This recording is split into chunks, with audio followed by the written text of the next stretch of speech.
1 Corinthians 9:25 to 26. Ako utrohon, ablihan nato atong Biblia sa 1 Corinthians 1 Corinto 9:25 to 26. Akong basahon. Ang kada magdudula nga nagbansay-bansay nagsunod sa higpit nga disiplina. Gihimo niya kini aron makadawat siya purong-purong nga malawos. Apan kita naghimo niini alang sa usa ka purong-purong nga dili malaya hangtod sa kahangturan. Mao kini ang hinungdan nga nagdagan ako paingon gayud sa dag-anan ug sama ako sa bugsingero nga dili magpatakag sumbag. Let us pray. Our Heavenly Father, ikaw ang among giday, gisimba, ikaw natak na sa kagabion. Lord, susiha ang among mga kasing-kasing, ikaw ang nasayod sa sulod sa among mga kasing-kasing. Pasaylua kami, Lord, o na mga sala na wala naman akong pisal kanimo, pasaylua kami. Ug salamat, Lord, nga ang dugo ni Jesus mao ang naghinlo kanamo sa tanan namong mga kasaypanan. And we have always this confidence to draw near to you because of the righteousness of the Lord Jesus Christ. Lord, fill us today with your presence. Fill us, Lord, with your Holy Spirit and anoint each one of us. Anoint. Thank you, Lord, kay ikaw ang mag-minister sa matag usa ka nang pinaagi sa inyong buhing pulong. In Jesus' name we pray, Amen. Ako pasalamat po sa atong buhi nga Diyos sa karon po si Richard ko ang manatao. Kamera ni Atan. So sa matagi gayon nga mutuan na siya tago, magpasalamat ko kay si Atan, makuan man siya kanang dili bitaw maya kaya yaon ba si Atan. So siya man tara ng akong sugoon, kaya karon dugay mo kung kauli. So siya ang magpalit og sudan. Kay di man ako makapas og buto og sudan. So siya na ang mag-atiman sa among panihapon. Salamat ko anak kay kung naiyang amahan kuan man siya kanang bibibibihon ko man siya ni Richard at imanon sugod sa pagligo hangtod sa pagkaon tanan-tanan. Pero kung kami lang duha, pasagdan na gid nako siya para ma-train bitaw siya kay grade 7 na siya pero sige ra og tawag og tay, kadalihok tay, iskimityas tay. Mao na salamat yun. Nga kada duha ka bulan na siguro si Richard mo ato og tago. Bisitaan mo po niya si John David dito. So nagpasalamat ko ni Ana nga dugay-dugay pa to si Richard, November pa tong balik. Mao na nga kuan pa mi kamas-kamas pa mi niro ni Atan kay kami ra duha. Ang atong gibasa gaina na sa 1 Corinthians no, sulat ni Paul. So ang mga Israelites giliwas sa Dios sa gapos sa pagkaulipon sa mga Ehiptohanon tungod sa kuan kaning naa sila sa wilderness for 40 years. O ang gi-change ni God ang ilang hearts pero wala na sila tanan nakaadto sa promised land. Giusab sa Dios ang ilang mga kasing-kasing pag-andam kanila sa pag-adto sa promised land. Same is true sa ato karon. God is in the business of changing our hearts. Pero kinahanglan og 100% na disiplina sa iyang mga kaanakan, 100% divine power po sa Dios. Walay problema sa part sa Dios. Ang issue, ang atong part karon, ang 100% discipline sa tao. So mo ni atong hisgutan og gibasa nako gaina nga ang kada magdudula nga nagbansay-bansay nagsunod sa higpit nga disiplina. Gihimo niya kini aron makadawat siya purong-purong mga malawos. Apan kita naghimo niini alang sa usa ka purong-purong nga dili malaya hangtod sa kahangturan.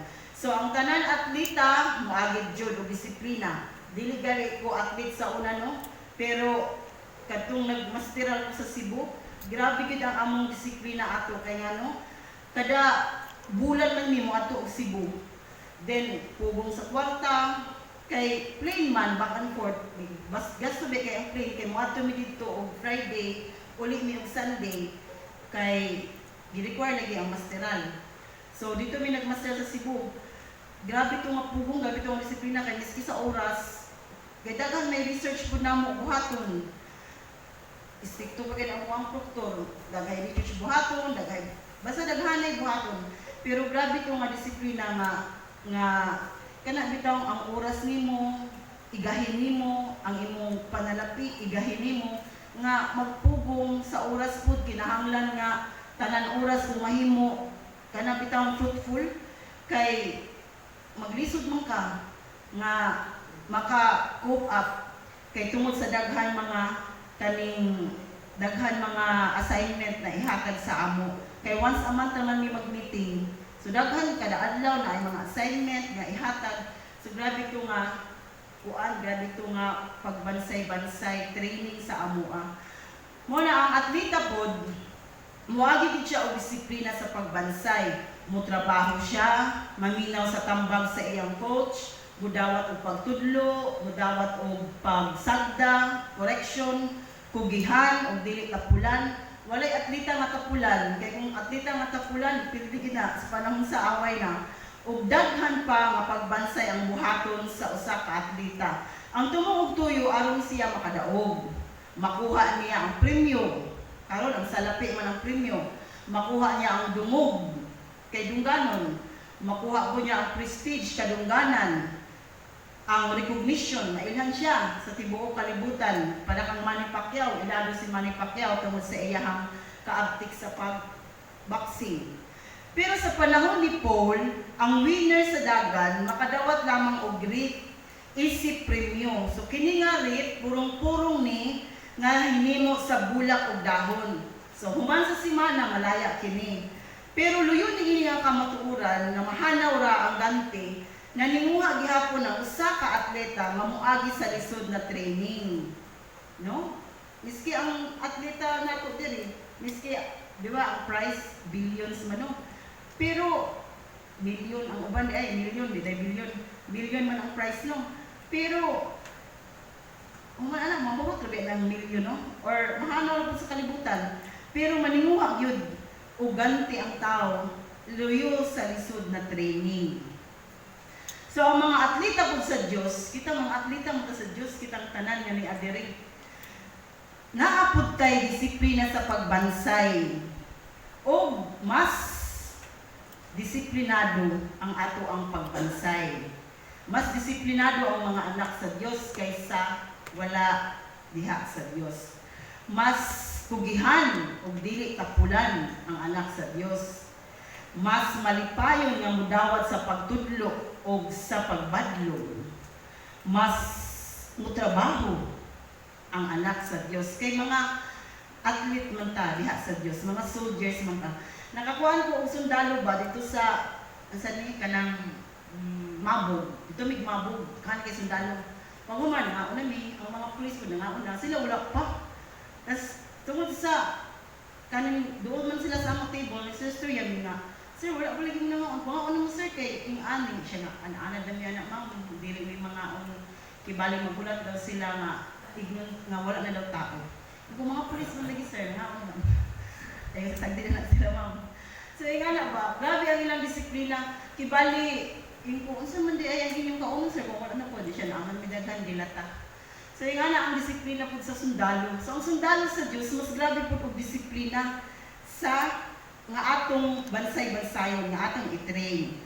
So, ang kanindot lang, kay gisuwat gid diri ni Paul, nga ang atong ganti, munang mas mukuanta, mas disiplinado ang anak sa Diyos. Sungod kay ang ganti nato, eternal. Dili siya malaya. So munang mas grabe gid ay nga expected sa ato nga mas disiplinado ta tungod kay ang akong ganti dili siya malaya hangtod sa kahangturan bindot no nga ganti o magisgot ta karon og duha ka disiplina sa pagbansay nga atong panimuhaon. Ang una is discipline of training to know God. Kani eternal man si God. Mo tong giingon ni pastor na naay mga butang na eternal. So mo ni ang ato ang bansay-bansayon.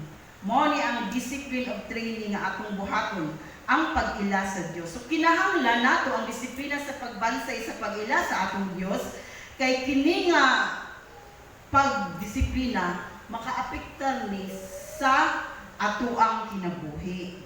Kinahanglan na ay kugi o consistency sa pagpaminaw sa Dios, pinaagi sa pagbasa, pag-memorize, pag-meditate sa iyang pulong. Pag magkaedad na ta, di naman ta ka-memorize no, o versikulo. Mas nindot nga kanang ang cellphone bitaw ninyo, kuan kaning nga naman ako style sa pag-memorize. Ang cellphone sige saba, kasi kira po paminaw sa verse. Maka-memorize biya ka kadugayan. Samtang naglaba ka, butang ka sa imong kuan, tapos magsulti siya og memory verse kanang Psalms, Proverbs 3. Proverbs 3. More than 35 is muna ka verses. Nakalimot na ko. Pero na-memorize na ako sa una. Kaya ako naman siya ibutang sa dunggan, tapos paminawon. Kadugayan, na-memorize lang. Pila ka tuig butang sa dunggan, na-memorize lang. So naabot tay kugi o consistency sa pakikistorya sa Dios. Mao ni atong gibuhat karon pag-ampo sa tanang panahon ug higayon. So mo akong giingon gaina nga ang pag-ila sa Dios makaapekta ni sa tanang aspeto sa atong kinabuhi. Example si David. Atong nabalaan sa Biblia nga si David nakig-away sa kanggulayat nga higante despite sa iyang pagka-incompetence. Kanang layo ra siya ba? Kay ingat pa siya ni Gulayat nga ero siya higanti.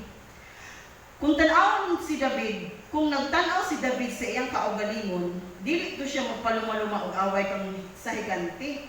Kay nasayod man si David nga ang iyang abilidad dili makapadaog kang Gulayat. Pero tungod kay nailhan niya pag-ayo ang Dios sa Biblia nga iyang gialagaran, gitubuan si David og kaisog nga mo away kang Gulayat.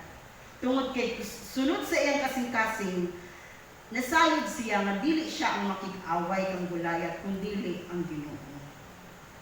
So ang pag-ila nato sa Dios maka-apekta pod on how we react and respond to problems, lantugi, circumstansya, mga ingana bitaw, problema. Pareha sa atong lawas, pag masakit ang atong lawas, mo-react ni siya or mo-respond.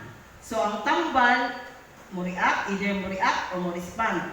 Kung mo-react gali ang tambal, ngayon na ng doktor na hunong sa pag-inom. Kay ni-react man, dili siya makaalis sa lawas. Pero kung mo-respond gali ang tambal, ipadayon na sa doktor. So same sa ato ang the way we react to our problems and circumstances. Kung na ay problema, then magbagut-but ganita or mo-point ta og finger, banasulay ta nga siya ang sayo, mamalandong kita, munong sa kadali. Labi nagmagbagut-but na bitaw ta, munong ta kadali, ug mamalandong ta. Makini ba nga reaksyon? Makapaayo ba ni sa akong pag-ila sa Dios? Or makapadaot ni sa ako ang pag-ila sa Dios? Mo na nga, kita na may mo-react, kita na may kasayod sa akong reaksyon, no? So muna nga, mamalandong ta usahay. Kaya usahay, dili mo ginamalikayan. Ang atong reaksyon, mubagot-but man dayon ta. Pero kung naay problema, mutudlo dayon ta, mubasog dayon ta sa laing tao.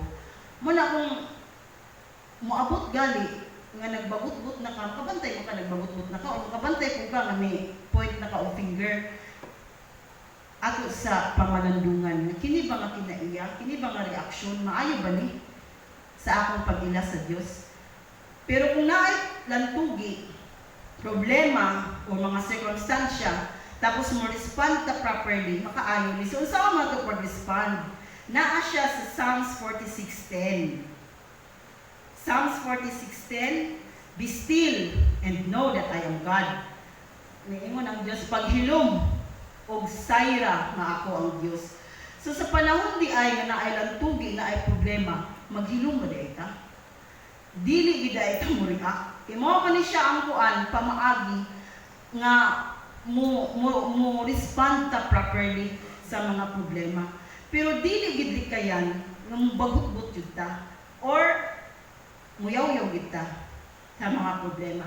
Pero ang Biblia nag-remind ka nato, be still and know that I am God. Sa ubang version, diri nga version, lahi po niya ang istorya diri. Sa laing version paghilom, ang diri 46:10, miingon siya, hununga ang inyong panag-away ug ilha ako nga mao ang Dios. Be still and know that I am God. So kitang tanan na ilain-lain nga problema. Wala ta kasayod sa usa ka tawo kung si iyahang giagian. Naay makasagos kung naa ako'y sayop nga nakita ninyo or naa ako'y sayop nga nakita nako sa inyo.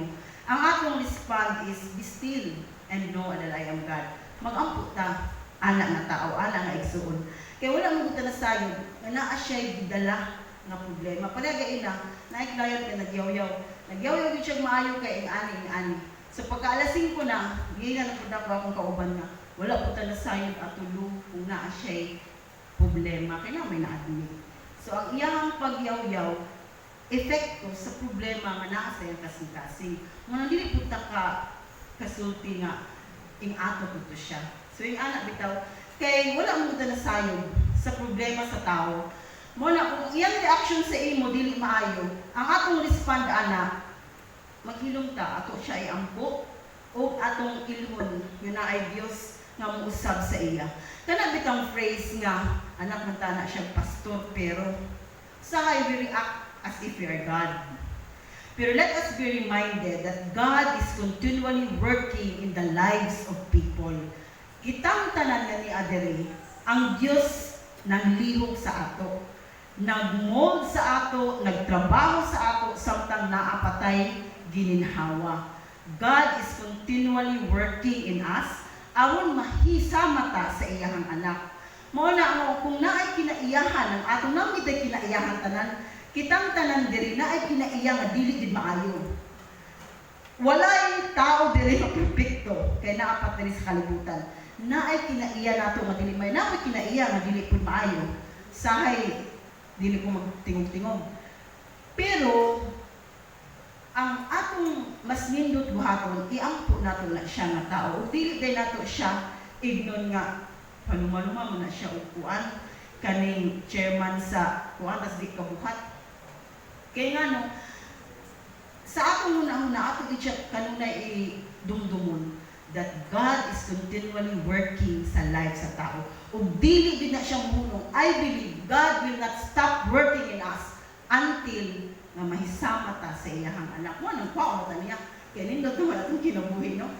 Mga bitaw na ang ako ang prayer kanunay sa ni God. Nga Lord, you are continually working sa life ni John Dave. Pero may na ako ina si John Dave nga, John, ang imong recognition, wala ginaatubangan sa langit. Makapanghamog pala sa imo. Kanya anak ko sa iya nga. Ako sa una dyan, 140th din sister ko.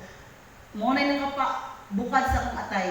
Pero ang imong relasyon sa Dios mo pinaka-importante nga mailhan mo siya kay ang imong anak bitaw nga dili magbasa og Biblia tapos dili magampo usa kay makakuan daya ka maalarma ka nga sige nimo gi-Bible studyhan sa una, sige nimo kanang napa sa imong balay, magampo mo pero pag naa na siya sa layo wala na. Mao na nga das ang pagsimba nahimo na lang ritual nga musimba tungod musimba. So wala na siya bitay relasyon gyud nga tinuoray sa Dios. So mao na nga luyo ni ana ato bid una-una ato bid kununay dumdumon that God is continually working in their lives. So ang ato nga magluhod ta atubangan sa Dios, magampo ta. O ang ato apong pag-ila sa Dios maka-affect pod on how we pray sa atong Dios. Usahay mo insista or may demanda sa atong gusto. Kaya sa una nga naapa ko sa nag-exam ko sa Landbank. Kaya tungod hapit ko 1 year magsiguro to sa Landbank. Tapos nana-exam opportunity na to. Kaya anak ko, Lord, makapasada na ko, Lord. Anak. Pero sa kadagdayan no, gitudluan to sa Ginoo nga dili mo demand. Kung dili karon giusab niya akong kasing-kasing. Karon mo ampo kung Lord kung imong itugot, salamat. Pero kung dili po din mo itugot, salamat. Dayon ko ikaw tungod kay ikaw man ang God all knowing. Kung salamat kay karon kung naa ako sa Landbank, kay ko makita niyo diri kay alas 10 din sila mulig. Muna nga naabit tayo mga prayer nato nga usahay maka-affect sa ato if we really know God. Kay say mangluon na dayta kung dili hatag sa ato atong gusto. Ang ato is, Lord, if your will be done, sama sa prayer ni Jesus. kuhaonin ko pa, but let your will be done. So, mao na siya nga, ang una, let us be disciplined to train ourselves to start the day with God, to spend at least 15 minutes, or 1 hour, or 2 hours meditating, or 4 hours meditating, worshiping, and praying to God. Makabantay mo sa mag-uyab. Kailan bitong mag-uyab? Alas 7, alas 6, bubisita na ang lalaki. Kabulo mo sa oras na mong mulakaw ang lalaki, alas 10 or alas 9. Kaya dili man mabalaan ang oras nga. Kana bitaw sa una nakaagi mo kita ano, dili na to may balaan ng oras. Kay tungod gusto man nimo mailhan ang imong uyab. Mo na ang oras nga nagdagan, wala na sa imo. Same pod sa atong pag-ila sa Dios. Sahay naatay oras nga kana bitaw atong Lord 30 minutes sa ni kay maligo pa ko, magluto pa ko, magkuan pa ko, ana bitaw. Pero kung naagitay desire no to know God, dili malimitahan sa oras ang atong pag-ila sa iyaha. Then ang ikaduha, discipline of training to make Jesus known. Mark 16:15. Gi-command ni Jesus, Mark 16:15, gi-command ni Jesus sa iyang disipulo to go into all the world and preach the good news to everyone. Sa Marcos 16:15. So, pagbansay, disiplina sa pagbansay, sa pagpaila sa Diyos. Ang mga negosyante, no, kugihan na sila mo trabaho. Walay negosyante nga dili kugihan. Kaya kung di kugihan, malugi. Ang ilang mindset, ang kada oras, kada minuto, kada segundo, importante. Karon ato sundugon ang mindset sa businessman or sa negosyante, business woman.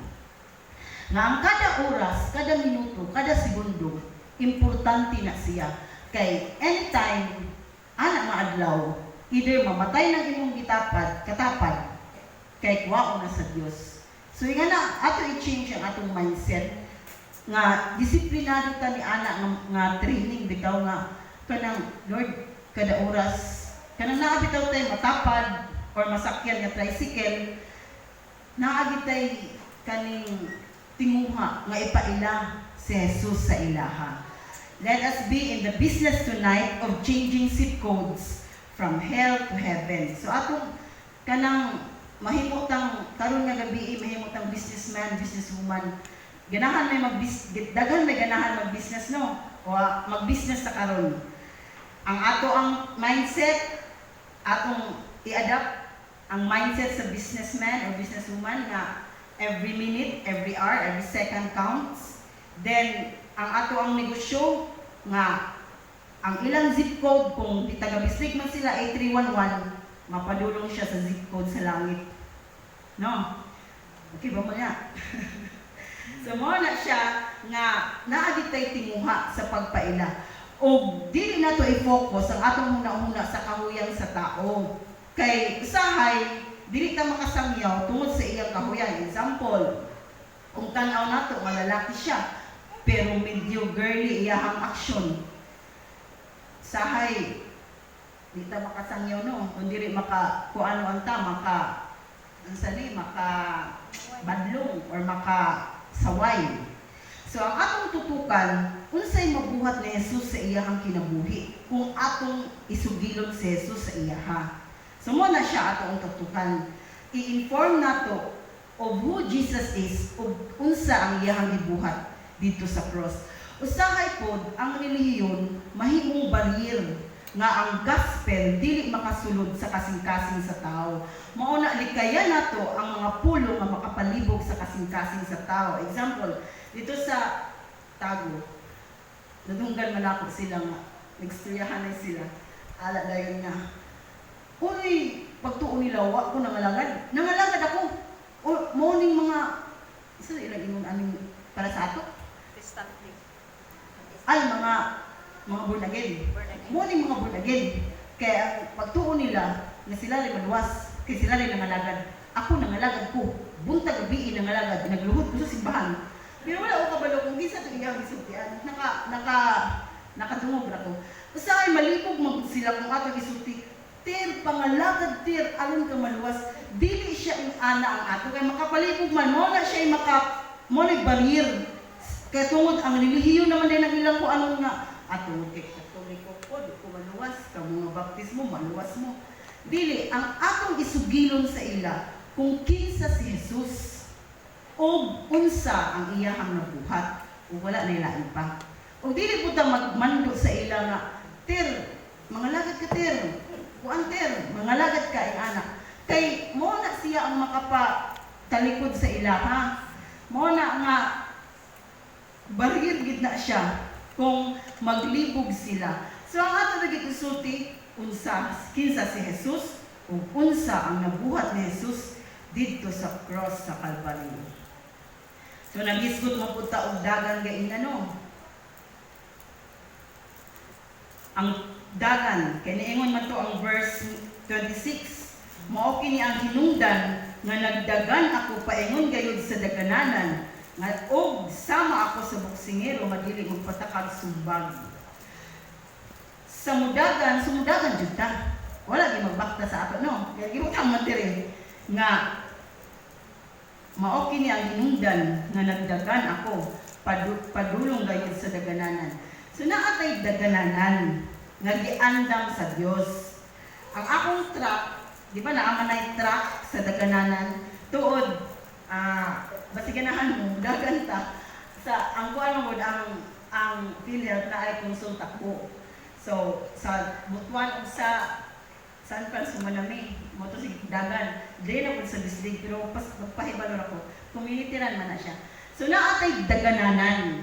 Giandam na sa Dios para sa usang-usa. Aron dili ta magkumpetensya ay o dili magkumparahay. No? Naay dagananan ang matag-usa. Example, si Peter bitaw, di ba si Pedro ang iyahang way of preaching or sharing, pag-share kang Jesus is kanang confrontational. Diba ni ana siya nga, si Jesus ang inyong gilansang. Confrontational si Peter. Si Paul, intellectual lang yung approach. Kay abogado man siya. Then si blind man, katong buta bitaw, ang iyang approach, testimonial approach. So dili kita pugso na ito atong kawalingon nga, ay dapat mo yung ani ko, yung anak, dili, kaya naay mo tayo lain-lain na dagananan. So lain-lain na pamaagi sa pagsamyaw. So mo na, mayon nga, kini nga tracks, mo ni inyo gamit yung tanan, kaya para makasamyaw mo, dili, lain-lain man. Naapoy, usa sa ato, masama sa Samaritan woman, invitational approach. Isinyo na siya mang-invite. Yung ana niyang pamaagi. Naapoy si Dorcas nga service approach. Tanay, dito siya sa nina. So naayuban sa ato nga tuwa dito ta sa New Paradise, naapoy nagluto diri para ipakaon sa mga tao dito. So lahi-lahi ang ato ang approach sa pagpangsangyaw. Ang importante nga moapil ta, mudagan, moapil ta sa dagan. O ang nakanindot, kay kining pag-apil nato sa dagan, dili ang atong kaugalingon ang naghatag ka nato niini og kapasidad nga mudagan ta. Si Jesus mismo ang naghatag ka nato kapasidad nga makadagan ta. So sa akong end, ang hagit karon ka nato to discipline ourselves, to train ourselves to know God more and more deeper. Dili pasabot nga, ay 60 naman ko. Nakailan ako sa Diyos, undang na ko, no. Kaya naapay dako nga lugar to know Him. Then, idisiplina po nato atong kawalingon to make Him known. Sa ending, soul winners are not soul winners because of what they know. So, ang magdadaog-daog ka lang, dili sila magdadaog ka lang tungkol sa ilang nahibalaan, but because of the person they know. Tungod sa tao nga ilang nailhan. So, mo na ang mga soul winners nga na ay intimate relationship ug kahibalo sa Dios, naagi na sila longing every minute, every hour, every second, every day nga ipaila sa Dios, ipaila si Jesus sa uban. Ang mga disipulo po, wala nag-ampo or wala nangayo kang Jesus nga, Lord, tudluin mi sa pagpanangyaw. Ang ilahang gipangayo ni Jesus, Lord, tudloy mi sa pag-ampo. Tungod kay ang ilang hingpit nga relasyon kang Jesus, mao ang nagtuklod kanila maisugilon si Jesus sa tibuok kalibutan. So mo to ang mando ni Jesus, go sa Mark 16, go to the world. Yan na nakalimot ko. Go into all the world and preach the good news to everyone. So nabuhat ni sa mga disipulo kay niabot mo ni sa ato karon. Ug moabot pud din sa mga next generation. Ug dalaygon atong buhi nga Dios sa iyang pulong manindog tang tanan. Our Heavenly Father, ikaw ang among giday, gisimba kay imong gipahinumduman Lord ang disiplina sa pagbansay-bansay sa imuhang pag-ila kanimo ug pagpahibalo, pagsugilon kang Jesus kung kinsa siya o unsa iyang nabuhat sa tanan tao. Dalaygon gayud imuhang pangalan Lord.